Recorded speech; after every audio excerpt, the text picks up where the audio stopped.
DDC election इस वक्त सबसे गरमाया हुआ मुद्दा। और जम्मू कश्मीर की बात करें तो जम्मू कश्मीर में डीडीसी इलेक्शन को लेकर काफ़ी चहल पहल है। वहीं अगर हम बात करें कश्मीरी पंडितों की तो कई कश्मीरी पंडित इन इलेक्शंस को बायकॉट कर रहे हैं। जी हाँ, बिल्कुल ठीक सुना आपने। डीडीसी इलेक्शन 70 साल के बाद जम्मू कश्मीर में हो रही है और कहा जा रहा है कि इसके साथ काफ़ी फ़ायदे हो रहे हैं, काफ़ी फ़ायदे होंगे जो लोगों को काफ़ी देर से इंतज़ार था। लेकिन आखिर बड़ा सवाल कि आखिर कश्मीरी पंडित इसे क्यों बायकॉट कर रहे हैं। इन सब पर बातचीत करने के लिए हमारे साथ मौजूद हैं एनसीपी के नेशनल जॉइंट सेक्रेटरी ऋषि कलम जी। चलिए इनसे बातचीत करते हैं क्योंकि ये भी कश्मीरी कम्युनिटी से हैं। इनसे बातचीत करते हैं, कश्मीरी पंडित हैं, तो बातचीत करते हैं कि क्या कुछ कहना है। सर, सबसे पहले आपका बहुत बहुत स्वागत। जी मैम, शुक्रिया। जी मैम, बात ऐसी है डीडीसी इलेक्शन की जो आप बात कर रहे हैं, हम डीडीसी इलेक्शन का वेलकम करते हैं, ऐसी बात नहीं है। क्योंकि ये डेवलपमेंट की बात जहाँ हो, देश की तरक्की की बात हो, स्टेट की डेवलपमेंट की बात हो, हम आगे हैं। कश्मीरी पंडित ने हमेशा तरक्की की बात की है, चाहे उनको कितना स्ट्रगल करना पड़ा, कितने क्या हालात हुई, लेकिन फिर भी उनने देश का साथ दिया और देना भी चाहिए। अब बात रही डीडीसी की बाइकआउट की, इलेक्शन बाइकआउट की। कश्मीरी पंडित इसलिए बाइकआउट कर रहा है क्योंकि आप मुझे ये बताइए 1990 से लेके आज तक हम वोट कास्ट कर रहे हैं। हम चाहे एमएलए के इलेक्शन में कर रहे हैं, चाहे हम एमपी के इलेक्शन में कर रहे हैं, चाहे कोई भी इलेक्शन हो, पंचायत का इलेक्शन हो। लेकिन मुझे एक चीज़ बताइए, जिसको हम वोट कास्ट कर रहे हैं पिछले 30 साल से, 30-31 साल से, उसने कश्मीरी पंडित का हाल तक नहीं पूछा। हम यहाँ से वोट कास्ट करते हैं, वोट हम यहाँ पे दे देते हैं। कश्मीर में जो जीतता है वो कश्मीर में जीतता है। लेकिन बात ये है कि हमें बेनिफिट क्या है। बेनिफिट मींस कि हमारी तरक्की की कोई बात नहीं कर रहा है, हमारी मतलब डेवलपमेंट की कोई बात नहीं कर रहा है। अगर कश्मीरी पंडितों की ज़मीन कश्मीर में है उसकी कोई बात नहीं कर रहा है। जो हमारा एमएलए बनता है, जिसको हम चुन के यहाँ से भेजते हैं असेंबली में, जो हमारा एमपी है, आप ये बताइए कि एमपी बनता है, एमएलए बनता है, लेकिन वो अगले 5 साल तक हमारी कोई बात नहीं करता है। हमारी मतलब कि कश्मीरी पंडित किस हाल में है वो बात नहीं करता है। उसको अगर कॉन्स्टिट्यूंसी का, अपने एरिया का फंड्स आ रहा है तो वो कहा जा रहा है। वो हमारे लिए क्यों नहीं कुछ सोच रहा है कि इनकी बच्चों की पढ़ाई के लिए कुछ करे, इनकी बच्चों की शादियों के लिए कुछ करे, इनकी डेवलपमेंट की बात करे, इनकी मेडिकल फैसिलिटी की बात करे। वो नहीं, बस वो खाली अपनी कॉन्स्टिट्यूंसी में से भी सिलेक्टेड पर्सनस के लिए कुछ करता है। डेवलपमेंट की बात तो आप देख ही रहे। तो आखिरकार कब तक चलेगा, आप ये बताइए, नाइंसाफ़ी कब तक होगी। इसीलिए कश्मीरी पंडितों ने ये सोचा कि अगर हम डीडीसी में पार्ट ले तो हमें क्या बेनिफिट है। जो हमारा जीत के आएगा, चाहे कांग्रेस, एनसी, बीजेपी, जो भी वो कैंडिडेट कश्मीर में होगा, डेवलपमेंट 5 साल हम चाहते हैं कि अपने एरिया की डेवलपमेंट हो। लेकिन मेरे को ये बताइए, हमें क्या लास्ट पे हमें क्या बेनिफिट। क्या कश्मीरी पंडित कम्युनिटी के लोग अपना कोई नुमाइंदा चुनना चाहते हैं? क्या उनके पास कोई ऑप्शन है कि वो इस तरह से डीडीसी इलेक्शंस में उन्हें यहाँ पर बिठा सकें या अपने नुमाइंदा चुन सकें? हाल ही में आपने देखा होगा, कुछ लगभग 1 साल पहले हमारे भारती जी, जिनकी किलिंग हुई, वो हमारे सरपंच थे वहाँ के, तो उनकी किलिंग हुई। तो उन्होंने ये भी कहा अपने लास्ट इंटरव्यू में कि मैंने सिक्योरिटी के लिए पूछा भी था, मैं एडमिनिस्ट्रेशन में जाता भी था, लेकिन मेरी कोई सुनवाई नहीं थी। कश्मीरी पंडित की वहाँ पे कोई सुनवाई नहीं है। कश्मीरी पंडित की ज़मीन, अगर सुनवाई होती तो आज 30 साल से हम सफ़र नहीं करते। अगर सुनवाई होती तो हमारी ज़मीनें वहाँ ग्रैब नहीं करते। ओपनली गवर्नमेंट वहाँ ग्रैब करवा रही है। मिले हुए जो एडमिनिस्ट्रेशन है, रेवेन्यू डिपार्टमेंट है, आप ये बताइए 1-1 साल, 2-2 साल से एप्लीकेशन यहाँ से भेज रहे हैं कि हमारी ज़मीन रेस्टोर करवाइए, हमारी ज़मीन रिलीज़ करवाइए। कोई सुनवाई नहीं। 20,000 से ज़्यादा घर जलाए, कोई मुआवजा नहीं। आप ये बताइए, अगर हमारी ज़मीन वहाँ पे है, उसको कोई वहाँ लगा रहा है हमारा टेनेंट, तो हमें प्रोड्यूस क्यों नहीं मिल रहा है। अगर वहाँ आप बताइए, हमारे घर वहाँ है, 20,000 घर जलाए, उसका मुआवजा क्यों नहीं मिला। हमारे बच्चे को क्या हमेशा क्लास 4 की जॉब ही देंगे आप? जो डॉक्टर है, इंजीनियर है, वो पोस्टें आप नहीं निकालते हो। आप पोस्टें निकालते हो क्लास 4 की, कि कश्मीरी पंडित या तो क्लास 4 जाएगा या टीचर जाएगा। क्यों? मैं ये सवाल करना चाहता हूँ हमारी केंद्र सरकार से, आप कश्मीरी पंडित को सेंट्रल जॉब्स क्यों नहीं दे रहे, जम्मू में जॉब्स क्यों नहीं दे रहे। हम हमेशा जम्मू के लोगों का धन्यवाद करते हैं जिन्होंने 1990 में हमें पूरा साथ दिया, सहयोग दिया और हमें मतलब पूरा हौसला दिया। लेकिन बड़े दुख की बात है, अब देखिए इलेक्शन स्टंट की बात करूं मैं, आज तक अभी तक 2000 पोस्टें वैकेंट थी। गवर्नमेंट ने अभी तक पिछले 1 साल से वो पोस्टें नहीं निकाली, और अब वो पोस्टें उन्होंने कब निकाली? 2 दिन पहले। क्यों निकाली? क्योंकि कश्मीरी पंडित के वोट बैंक के लिए। अभी तक क्यों नहीं उन्होंने वो 2000 पोस्टें निकाली? और क्या कोड ऑफ कॉन्टेक्ट नहीं था कि पोस्टें कैसे आपने निकाली? ये वोट बैंक की एक साजिश है कश्मीरी पंडितों के वोट हासिल करने के लिए। उसमें चाहे एडमिनिस्ट्रेशन का हाथ है या बीजेपी सरकार का हाथ है कि कश्मीरी पंडितों को खुश करेंगे ताकि उनके वोट हम लेंगे। तो मुझे एक चीज़ बताइए, उसमें भी 21 तारीख का लास्ट डेट रखा है, 21 दिसंबर, और जबकि 22 तारीख तक इलेक्शन है।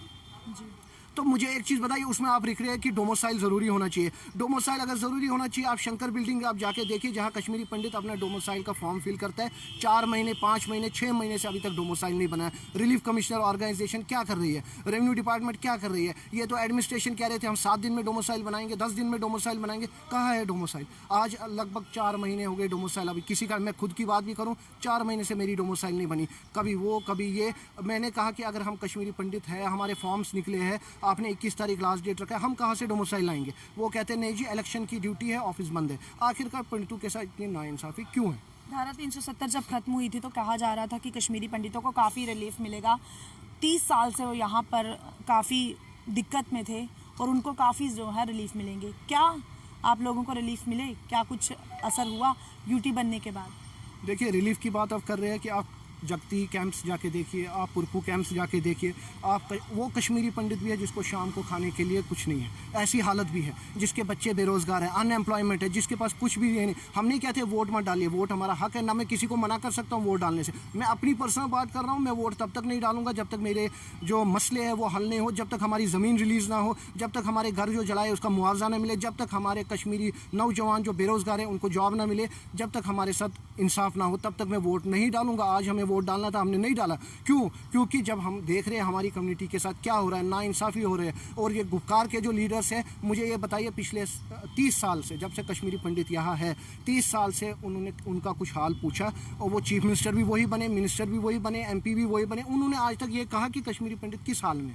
कश्मीरी पंडितों को भी जाके वहाँ देखे कि उनकी बेटियों की शादी है, उनके बच्चों की शादियाँ है, वहाँ जाके देखे कि क्या उनके पास पैसा है, क्या उनकी कंडीशन क्या है। कैंसर पेशेंट्स है, हार्ट पेशेंट्स है, कोई मेडिकल फैसिलिटी नहीं है, कुछ भी नहीं है।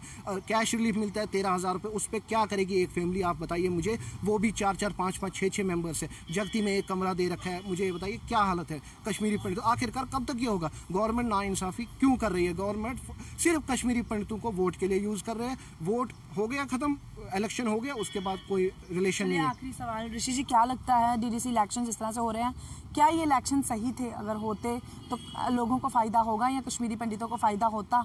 क्योंकि अभी तो आपको लग रहा है कि मैं तब तक वोट नहीं करूंगा अपना कास्ट, क्योंकि हमें कोई फ़ायदा नहीं मिला, हमारी किसी ने आकर नहीं सुनी, तो अब हम क्यों किसी को अपना नुमाइंदा चुने? तो वैसे क्या लगता है कि DDC इलेक्शन करवाना सही डिसीजन था सरकार का? देखिए, डिसीजन सही है क्योंकि ग्राउंड लेवल पे जो काम नहीं होता है, panchayat level, district level, constituency जो MLA नहीं कर पाता है, हमें उम्मीद थी कि ये जो DDC के चुन के आएंगे ये करेंगे। लेकिन इसमें भी एक चीज़ गलत है, गवर्नमेंट ने रखा है जो एक्स MLAs है, एक्स कॉर्पोरेटर्स है, जो ऑलरेडी पॉलिटिकल लीडर्स है, उनके लिए इसमें कोई नहीं होना चाहिए था योगदान। क्योंकि इसमें जो नए युवा है, माताएं बहनें जो नए हैं, नए चेहरे हैं, उनको चांस मिलना चाहिए। आप सेम वही पॉलिटिकल लीडर्स, एक्स MLAs वही कंटेस्ट कर रहे हैं, वही पॉलिटिकल लीडर्स कर रहे हैं। ये उसमें थोड़ी सी मतलब हमें नाराज़गी है कि ये नहीं होना चाहिए। बाकी DDC अगर उनको फंड्स प्रॉपर मिलेंगे, अगर डेवलपमेंट सही मायने में वो करेंगे, या तो अगर वैसे ही अपनी कुर्सी के लिए करेंगे तो फिर कोई फ़ायदा नहीं है। लेकिन मैं यही अपील करूँगा, DDC चुन के जो भी मेंबर आएंगे कि आपको हर एक धर्म के साथ इंसाफ करना है, चाहे वो हिंदू, मुस्लिम, सिख, ईसाई कोई भी हो। आपको ये नहीं करना है कि ये मेरा वोटर है, ये मेरा वोटर नहीं है, ये नहीं करना है। आपको सबके काम करने हैं। स्पेशली खास मैं अपने पंडित कम्युनिटी से रिक्वेस्ट करता हूँ जो हमारे वहाँ चुन के आएंगे, जो लीडर्स हमारे वहाँ चुन के आएंगे DDC के मेंबर्स, कि हमारे लिए कुछ सोचें। हम ऑलरेडी 31 साल से रिफ्यूजी है। और बड़ी हैरानी की बात है, आज सुबह मैंने एक JK चैनल पे एक इंटरव्यू देखा, वहाँ कोई इलेक्शन ऑफिसर था, वो भी शायद कश्मीरी पंडित ही थे। उनसे उन्होंने पूछा वोट क्यों नहीं डाल रहे? वो ये कह रहे हैं कि नहीं, वोट डालना चाहिए और हमें अपनी डेवलपमेंट के लिए देखना है जो हमारी कॉन्स्टिट्यूंसी कश्मीर में है। मैं उन्हें ये बताना चाहता हूँ, अगर आप अपनी कॉन्स्टिट्यूंसी की बात करते हैं, फिर आप होमलैंड की बात क्यों करते हैं? हमें अलग से कश्मीर में सेपरेट दो। फिर आप अपने ही एरिया में चले जाओ, अपने ही डिस्ट्रिक्ट में जाओ, फिर आप क्यों बोलते हो कश्मीरी पंडित को अलग से होमलैंड दो? तो ये जो हमारे कुछ मतलब मैं कहूँगा जो पेड लीडर्स है, या कुछ जो हमारे मतलब लीडर्स नहीं है, कुछ जो हमारे दुश्मनी में कहूँगा, जो हमारी कम्युनिटी के लिए नहीं सोच रहे, सिर्फ अपनी पावर, अपनी कुर्सी, अपने MLA MLC ये बनने के लिए सोचते हैं। मैं ये कहूँगा कि अभी भी वक्त है, हमारी कम्युनिटी जो है कश्मीरी पंडित, वो बहुत ही इस टाइम सफ़र कर रही है, उनके लिए कुछ सोचें। जी, बहुत बहुत धन्यवाद। तो इस वक्त हमारे साथ बातचीत करने के लिए मौजूद थे ऋषि किलम, जो NCP के नेशनल जॉइंट सेक्रेटरी हैं, और इन्होंने बताया कि किस तरह से आज इन्होंने वोट कास्ट करना था लेकिन नहीं किया, क्योंकि इनको लगता है कि पिछले 30 साल से इनके साथ नाइंसाफ़ी हो रही है।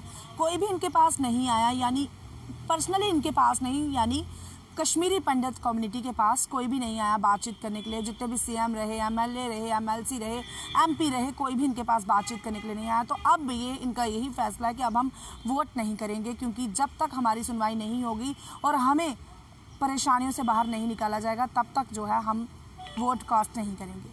तो आप ऐसे ही अपडेट के लिए जुड़े रहें स्पिरिट न्यूज़ के साथ। और अगर आपको भी लगता है कि ये सही कर रहे हैं तो आप कमेंट बॉक्स में कमेंट ज़रूर करें। आप ऐसे ही अपडेट के लिए जुड़े रहें स्पिरिट न्यूज़ के साथ।